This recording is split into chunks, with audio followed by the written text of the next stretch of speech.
making big plays in the team fight. So that's what I actually loved about their last time meeting was eStar game 1, instead of focusing bot, they just focused top, made Morgan waste his TP on lane so he wouldn't, lose out on too many minions, and then they still went forced to fight on bot side to get that, numbers advantage.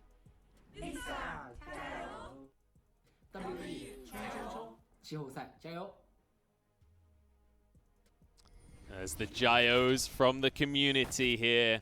Even with social distancing in play, we're still cheering from home, and it's time to jump into the first game of our Spring 2020 playoffs. It's eStar up against WE. It's 5th versus 8th with WE on the blue side.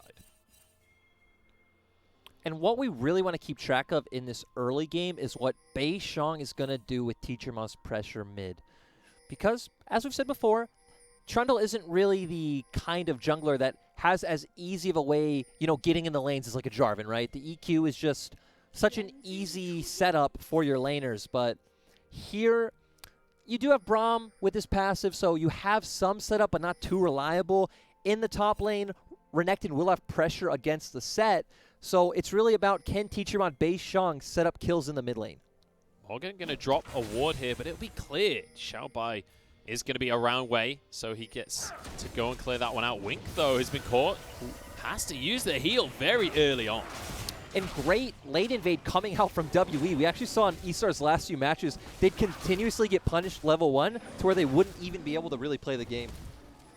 And that, honestly, has been one of the biggest weaknesses for eStar, because you and I were looking through some of their recent losses earlier on today, and literally, the majority of them were something goes wrong at level 1, level 2. They fall behind on the first few levels, and then suddenly they start scrambling. When this team falls behind, in fact, both of these teams, when they do fall behind, they really, really struggle to find a way back into the game. Yeah, but in kind of talking about level 1s, really interesting. Teacher Ma doing a great job of zoning Corki off this wave, and now we're going to get to see if WE can set up any kind of aggressive, maybe dive or play on the bottom half of the map with Teacher Ma being able to roam over. We'll see who's going to make the first move there when it comes to these aggressive plays. Both of these teams very much known for having a presence in the early game, especially eStar being the Dragon Slayers that we know. WE going for these global compositions, typically they don't have that this time in the mid lane though. But Wei, he wants to make the first move this game, crying down to half HP, but Teacher Ma still with Scat of the Week, he's going to be completely fine.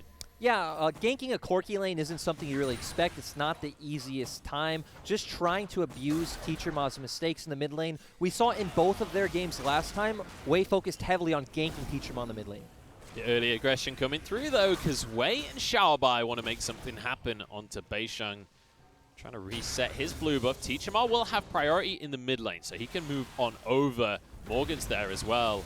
And I think Wei and Xiaobai realize this ain't going to end well. Yeah, invading WE on the blue side is going to be very hard because it doesn't matter that Xiaobai's pushing in Morgan. He has a very easy time roaming over, and we've seen Teacher Ma just consistently pushing out this wave mid, so they would have numbers advantage if eStar did want to go for this fight. You can see WE roaming up to get control of this dragon area as well, making sure that Wei doesn't get both of the Scuttled Crabs for himself. So Beishang did such a good job of shutting out Wei. Comes back to his bot side jungle, has nothing. Didn't get anything from Beishang's top side. Uh-oh, Jomung, we mentioned he steps out of position. His support flashes forward, but it's too little too late. Wink survives, and Missing has to waddle away. And this is so disappointing coming out from Jomung because Wei wasn't going to be able to find anything on the map. The action's not done just yet, though. Beishang has found Wei.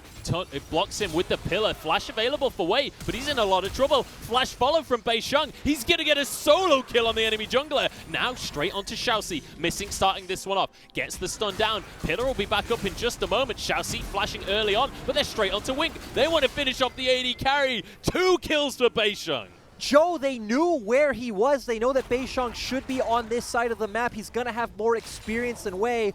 Beishang a whole level up, obviously able to win that level 1. Then eStar's bot lane overextended from that pick they got onto Jomung. And WE setting themselves up for that early game lead that we always talk about. And we talk about Beishang being the one to set up his laners, but this time he's getting set up. And Jomung, I mean, This is just disrespect. Yeah, just walking through the middle of the lane. Of course, Xiaoxi is going to be in that brush. Very easy to go down. But again, Wei lost out so much experience. We see Beishang a full level up, has both of his buffs now. And Wei just left in a really bad position, going to have to flash out. But great play coming out from Beishang. And he's able to just completely chase him down, beat him down with the club, and then straight onto the bottom lane. Bear in mind, Wink already flashed during that last fight, and he had to use his heal at level 1. Yeah, so eStar really losing out on so much from the proactivity of Beishang, but also the mistakes coming out, especially from Wei. And now Wink is going to be feeling the pressure in this bottom side a little bit. Jomong has returned to the lane. He's got himself an early cull. Now, Wink will be ahead in damage for the time being, but it's going to be difficult to find anything off the back of that because Beishang I was just going to say that WE can just now consistently look to invade the enemy jungle, try to set up ganks and dive spot, or look to drag in anytime they want. Xiaoxi's in trouble, actually. He's going to be stunned on up. Jomong has a lot of damage. The Q comes through. Wei, now the target, and here comes Teachama. Flashes on forward. Can't get the ultimate. It's actually a waste of a flash from Teachama. TP from Morgan. Showstopper available. There's a counter TP coming out from Xiaobai. We've got everyone on the map, and Xiaobai's looking for low health targets. He's only going to get onto Morgan. Facebreaker to stun one. That's going to be concussive blows. Brings the Renekton in, but they can't quite finish off the kill. Xiaobai gets back out. Scatter the weak. No stun coming on through. Beishang trying to chase these ones down. Nobody falling just yet. Crying. Now going to arrive on the scene as well. Hook goes through onto Beishang. He's knocked up and he will be taken down. The kill not quite traded though. Morgan now running. Teachama, the only one with any health to work with. They've got to be careful. Scatter the weak. Crime flashes forward. Stunned up. Xiaobai's in. They can't finish the kills. Facebreaker. They're all so low. They're barely surviving. Morgan, just about lives. I don't even know how to describe this team fight. We saw so much mis-execution coming out from both sides, starting with WE just being way too impatient. The fact that it panned out with both teams picking up some kills, very strange. That was absolutely nuts. What a way to start this game. And we said, both these teams, they need to be ahead at 15, and you can see the desperation for that lead. Oh, and they want to keep going. Oh no, Jomong solo. No summoners here for the bot lane. Are they willing to go for the dive is the question. Ooh, Wink nearly gets it with the Calibrum there. Beishang's here. They will be able to recall. And feels like WE end up in a pretty good position where the top wave is pushing back into Morgan. So he didn't really miss out on anything in the top side. He has a huge stacked wave there. We saw Teachama make his way back mid, so he also didn't lose out on anything. And we see here, look at all these minions that Morgan's going to pick up. So his TP didn't detract anything. One important CS difference, though, is in that bottom lane. We mentioned before that fight, Wink was 20 CS down. Not the case any longer. That is a huge swing in favor of Wink. He's got a BF sword as well to the Vamp Scepter of Jomong. That bottom lane is very much in favor of eStar right now. Another 1v1 up in the top lane, but Morgan not going to be able to really follow up on that. Yep, so again, I still feel like eStar need to make something happen on this top side of the map, or Rek'Sai and Renekton will just eventually become useless. Ooh. They are going to be going for that. You can see Xiaoxi's already roamed on up. Wink is here as well. The bot lane from WE are going to be late to this play. Morgan just sparring with Xiaobai. But the whole of eStar want to move on up and try and get involved in that skirmish. Crying, the only one that's not here right now. They did a great job of pushing in the mid-wave, stopping Crying from coming. He's going to recall. So he's going to come now. They can collapse from both sides. Morgan actually in a very awkward position right now under his turret. Crying, he wants to go back and get that package, but doesn't have teleport available, so it's very risky to leave at this point. Morgan's still underneath his tower. Both teams nervous to actually commit to this objective. Yeah, and right now, eStar trying to force priority in the top side so they can try and move back first. If we eventually do get a fight, feels like the two big ultimates on the side of WE we need to look out for are Syndra's and Sets, while for eStar is all about Rek'Sai and Renekton. Well, Crying has recalled. He's going to go for his package in the meantime. WE have started things off on the Herald. They're going to try and force the fight while teleports on cooldown. Morgan the target for eStar, but the Facebreaker pulls Xiaoxi in, forced to flash. Knockup will go wide in the end, but that's going to be Chains of Corruption. They can't finish off Xiaoxi though, and Cryan's about to arrive. There's a hook. Oh, it's so huge. On to Missing. He flashes out to safety. Ignite ticking, and it'll go down to a rocket from Cryan. eStar win out the fight. And just great hook coming out from Xiaoxi to catch Missing. They're now going to be the ones who are able to turn towards this Herald. Going to be a big boon for them if they can start snowballing the map. For WE, you now got to reset, try and get some vision on the bottom side, and start looking towards that dragon. They need to try and find something elsewhere on the map, because when it comes to gold, we are dead even on the scoreboard right now. But when it comes to control, it feels like eStar are the ones calling the shots right now. eStar are the ones setting the pace.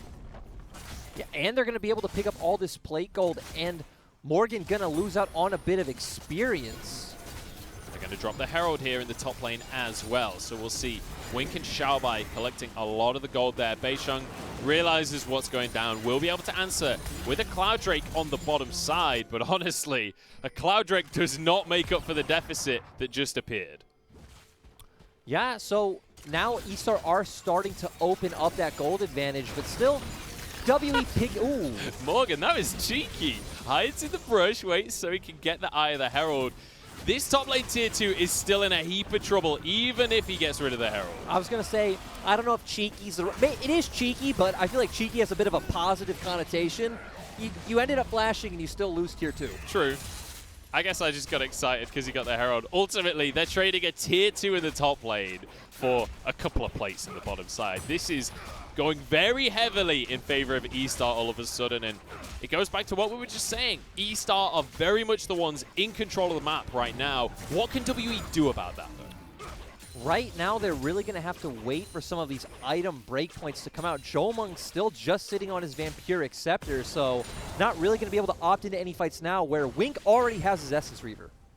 Yeah, Wink is large and in charge on the Aphelios right now on the bottom side, and importantly, Cryan as well. He's picked up 2 of those kills that have been happening during the fights. He literally, as I'm speaking, just finished the Triforce. That is a monumental power spike on the core. And the thing going back to WE for their comp is, it also does feel like it needs to be ahead, just in the fact that since it doesn't have any engage, it needs to get on the objective first to try to make eStar walk into them. But they're not going to be able to do that from behind, and eStar actually going to be able to pull them apart with their side lane pressure coming in from the Corki and Renekton. We already talked about WE during the regular season have a 0% win rate when they are behind at 15 minutes. Right now, they have 2.5 minutes to find a lead, or it's not looking good for this squad. Missing has stepped up to try and get a ward. Will be found by Xiaoxi with a hook here, but Chains of Corruption, they're turning this one around because Beisheng was waiting in the wings. Knock up across the team. Wei just trying to hold the Trundle at base. Xiaoxi survives in the meantime. Xiaobai teleported on in. Morgan followed him. Everyone's arrived, but both teams back away. Yeah, these fights are actually so confusing.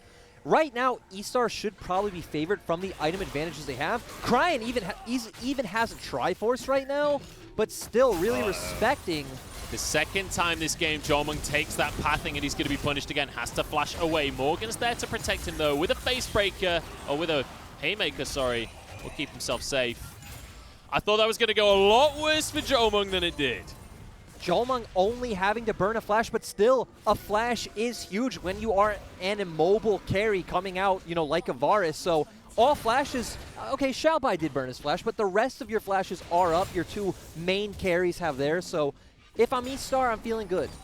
For sure. I mean, you're always going to be feeling good with a lead at this point in the game. 1,000 gold ahead for them, but more importantly, 2 towers ahead. And when we talk about eStar, we talk about not just their objective control, but how safe they play around these objectives. Getting those towers early on allows you to set up the vision that gives them the safety to go for things like the Drakes, like the Barons.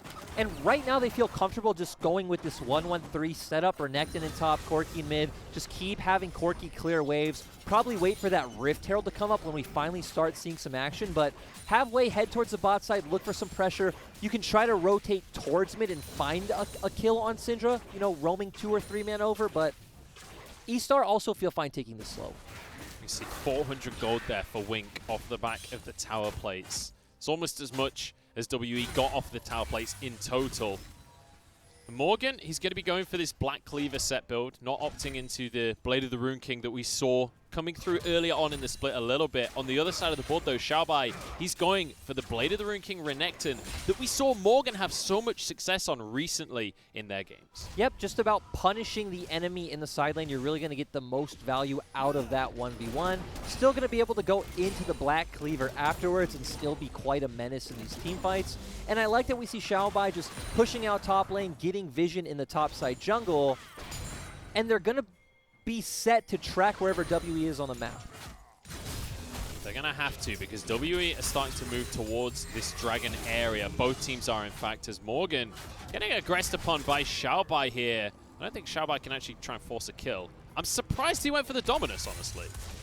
Yeah, just feeling very confident, I guess, but you talked about WE heading over towards the dragon area, but going to be very hard for them to set up vision without ever grouping up as a 4 or 5-man core in the mid lane and then walking into the river together. But that is exactly what they've done in the past, is group up as this core, work together and make things happen on the map. And you can see Beisheng moving towards the bottom side again. Ooh. Nice flash shadowing. He saw that one coming a mile away. Yeah, so he does stay safe, but having to burn that flash is pretty big.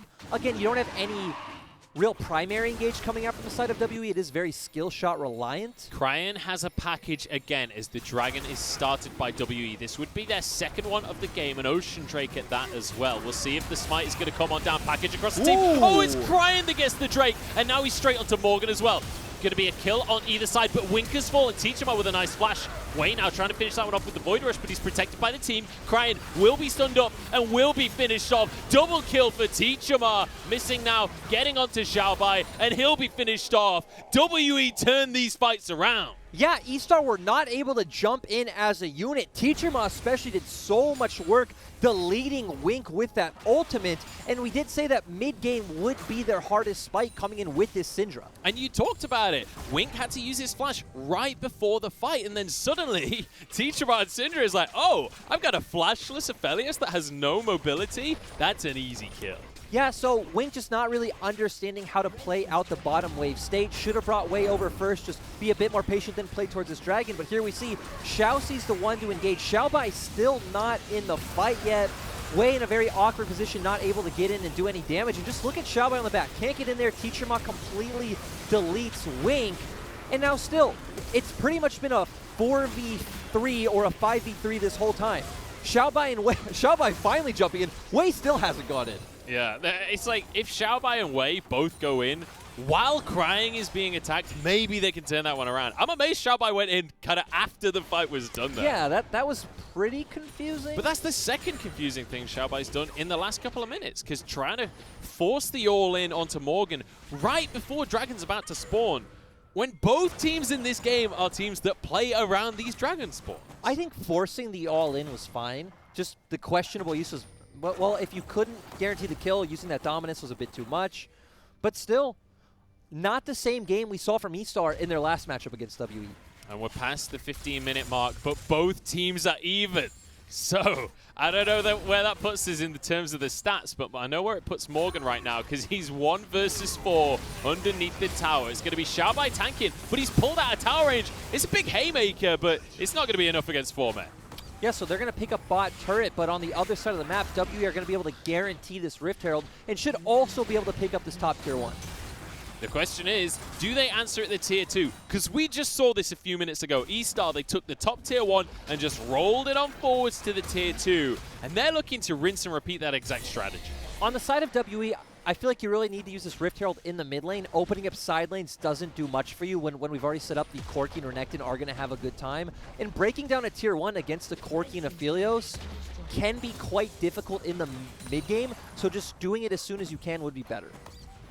Crane gets a little bit of damage. I got a bit too excited about the tier 2 at the bottom lane. It's just going to be Crane clearing the wave, then backing away. And as you rightly say, this Rift Herald will be used in the mid lane just to clear that final tier 1. So we're even when it comes to the towers across the map, but it's important to mention that it's all tier 1s from WE. It's a tier 2 in the top lane from eStar, but they've yet to break the mid lane. Yep, so we're going to have to really start seeing eStar using this pressure from sides. Wei doesn't necessarily need to pair with Crime because you don't have too much kill pressure. Oh, flash forward. Chains Corruption misses, though. Now onto Xiaoxi, slowed by the pillar. Can they actually get onto any of these kills? The answer is yes. Xiaoxi goes down. Now they're going to try and chase down Wei. Morgan's here to head him off. Facebreaker, not going to be in range. So they just get one pick for themselves.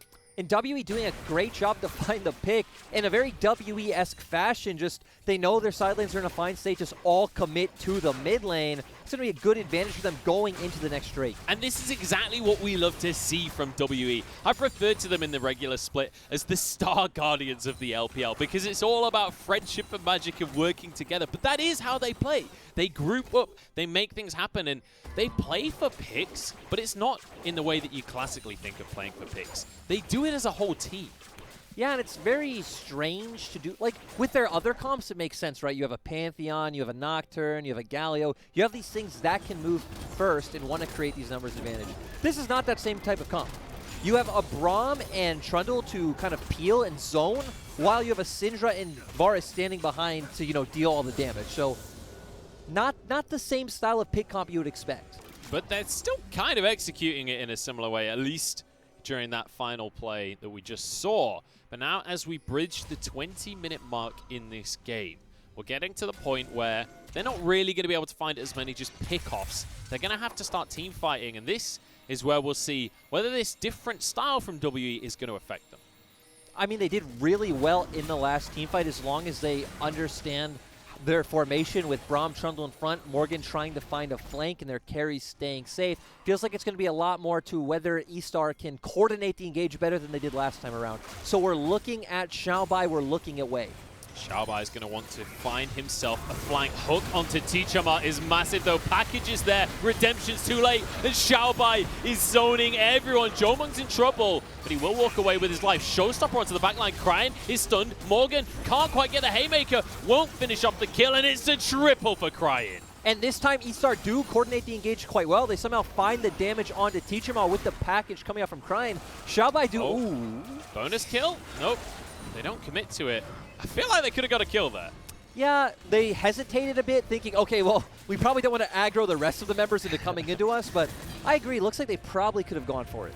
Oh, TP comes out from Xiaobai. Oh, he's just going to start the drag. I thought he was going to try and get a flank on the mid lane there. eStar, though, first one to the Mountain Drake now. Everybody has respawned from WE, but they are still a long way away from contesting. And honestly, it might not even matter the weakness of Rek'Sai and Renekton falling off. Oh my goodness, Morgan with a very deep teleport immediately flashes out of it. I guess he kind of regretted his decision there, but it's going to force the Dragon reset here. So WE have a second chance at this fight now. Yeah, and we have a lot of ultimates down on both sides. They're going to step on up, and WE are actually going to claim this one. Oh, the flash for the ultimate! Teachama, he can play Syndra. Yeah, doing a great job punishing Wink's positioning once again, but no Dominus. I'm pretty sure Xiaoxi didn't have his ult at the time as well, so eStar not feeling confident to walk into them. And we have been questioning this man's champion pool the entire split. He's played one game of Syndra leading up to this series, but so far he's looked fantastic in this game. 5-3-2, and now they can begin this Baron. And I love this, just knowing their limits, forcing this objective, saying, hey, eStar, come into this, and using the neutral objective to try to force the fight. Trying to bring them down into this scrappy gameplay that WE loves to play. 3,000 on the Baron. Wei on the other side of the wall, just he's desperate to find an opportunity to steal this one. Xiaobai with the Dominus. Vision going to be cleared. In goes Xiaobai, but he's already low, and he's finished off by Jomung. In goes Xiaoxi as well, but Wei is too early to go for a steal. He survives the ult from the Void Rush here, but he'll fall eventually. WE coming out on top of this fight. Wink's here though. Moonlight Vigil. It's not enough damage. Baron goes the way of WE. And that's absolutely insane. WE forcing pretty much a 50-50 with if Wei had been able to get on that Baron, but having the confidence to do so. And this is what we love to see out of WE, this ruthless aggression where they're willing to force these plays. And you know, eStar, they're a team that love to fight. They love to scrap with the best of them. But when you think about how eStar fight, it's more calculated than what WE are allowing.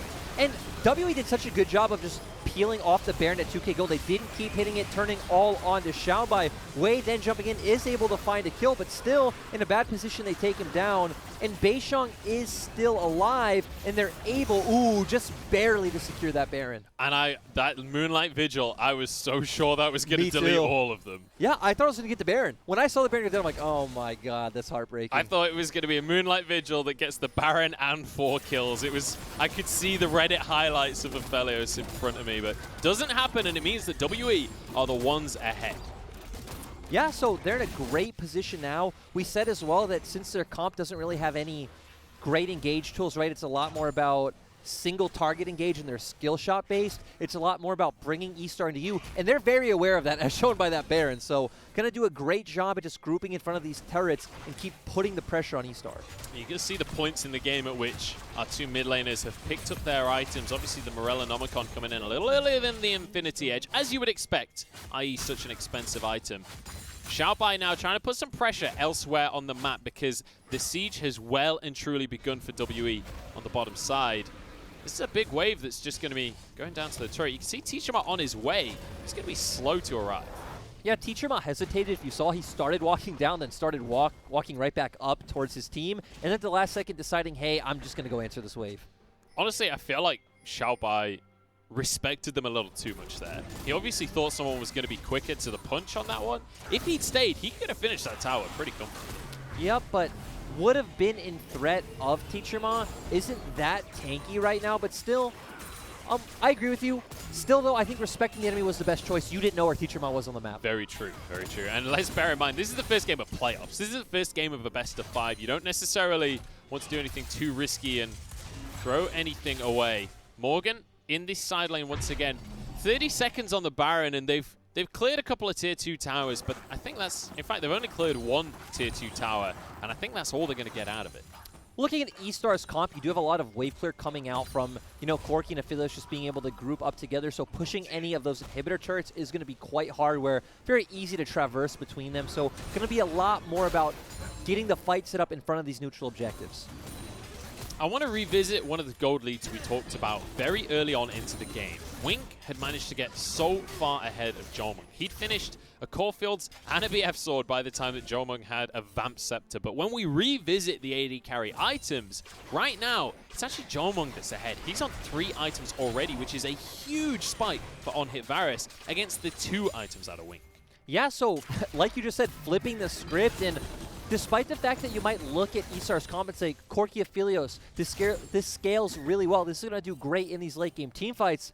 I just love the setup coming out from WE's comp, which is going to give Tichima and Jomung the room to deal the damage, because getting past the Trundle set and Braum is going to be pretty hard for eStar. It's going to be very difficult to break through that front line. Cryin is going to be here alongside Xiaobai.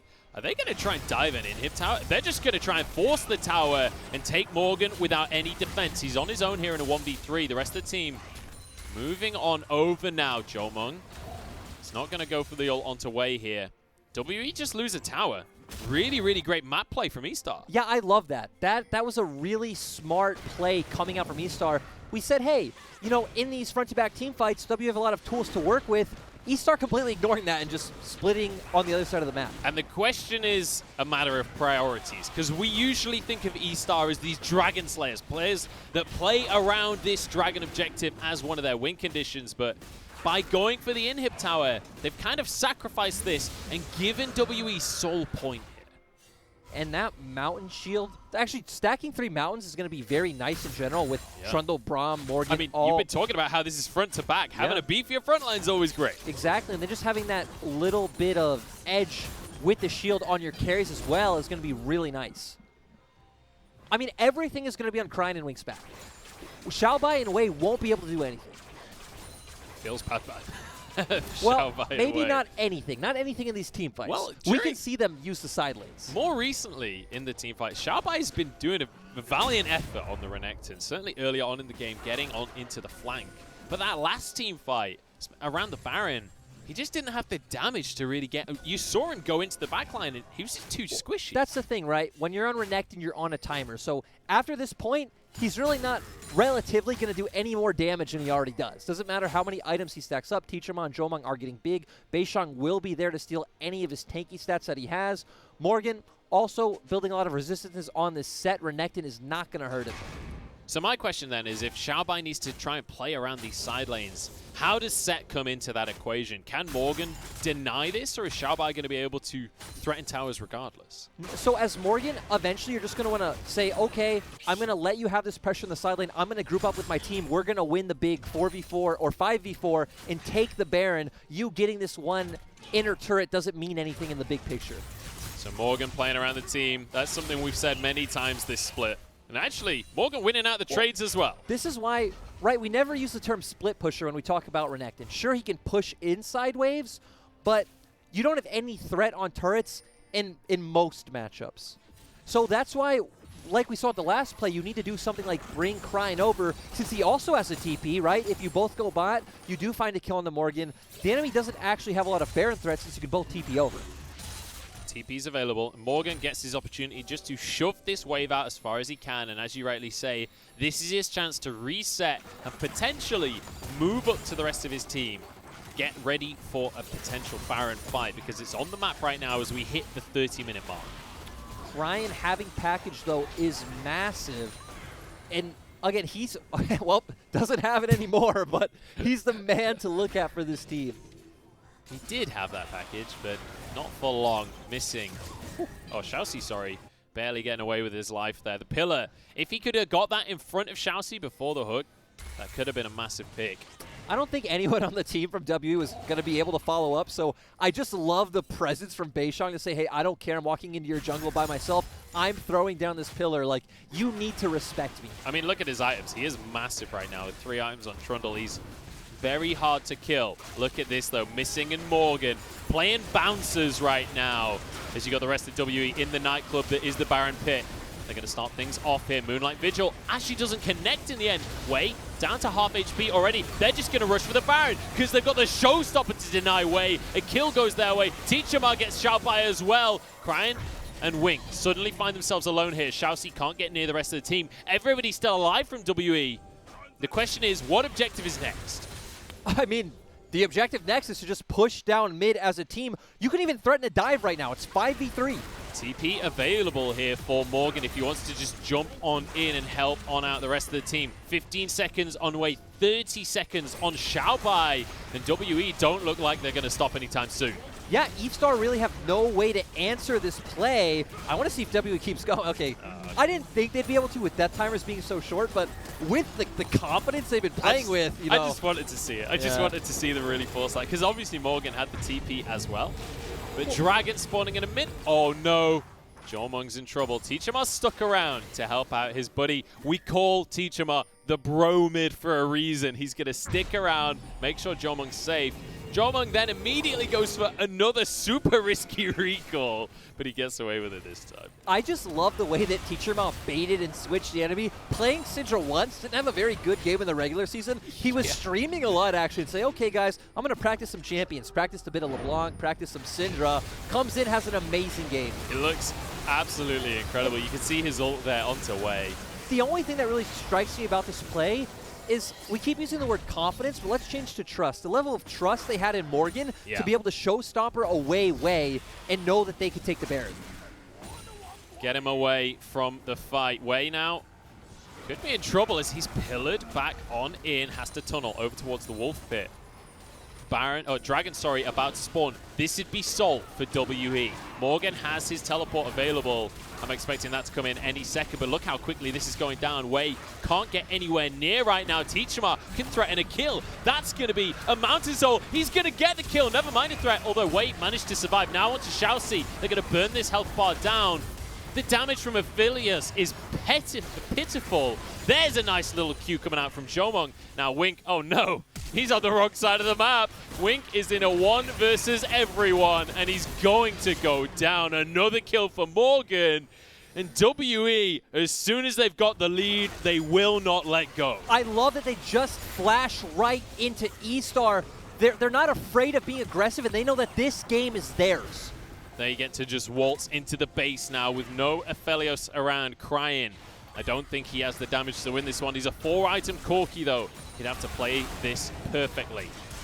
Valkyrie on cooldown now as they push into the base. Going for the first Nexus tower. Xiaobai gets into the backline. Just doesn't have the damage to get onto Jomong though. Stunned up and he'll be taken down as well. The tower, first one dropped. Now onto Wei. Void Rush comes on through. Can they finish any kills? The answer is going to be no. Xiaoxi falls. More kills for Jomong. A triple on the Varus. And game number 1 of the Spring 2020 playoffs goes the way of WE. And I'd say a pretty unexpected result, too. Is a pretty decisive